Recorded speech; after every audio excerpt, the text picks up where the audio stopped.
தைப்பூச திருவிழாவை ஒட்டி பழனி தண்டாயுதபாணி கோயிலில் லட்சக்கணக்கான பக்தர்கள் திரண்டிருப்பதால் பழனி முருகன் கோயிலில் பஞ்சாமிர்தம் தட்டுப்பாடு ஏற்பட்டிருக்கிறது. இதனால் பக்தர்கள் ஏமாற்றம் அடைந்திருக்கின்றனர். இது தொடர்பான விரிவான விவரங்களை செய்தியாளர் சரவணன் வழங்க கேட்கலாம். சரவணன் வணக்கம். விவரங்களை பதிவு பண்ணலாம் சரவணன்.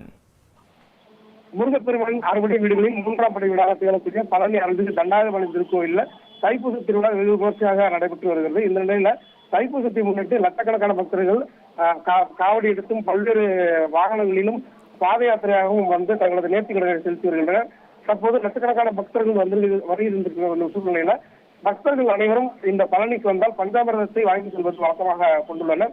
இந்த நிலையில இதற்காக பழனி அறநிலைத்துறை சார்பாக தேவஸ்தானத்தில் அபிஷேக பஞ்சாமிர்தம் பழனிக்கு நகர்ப்பகுதியில பல்வேறு இடங்கள்ல கிளை அமைத்து விற்பனை செய்து வருகின்றனர். இந்த நிலையில லட்சக்கணக்கான பக்தர்கள் குவிந்து வரும் நிலையில தற்போது பழனி அறநிலைத்துறை சார்பில் வழங்கப்படும் தேவஸ்தான பஞ்சாமிர்தம் தட்டுப்பாடு ஏற்பட்டிருக்கிறது.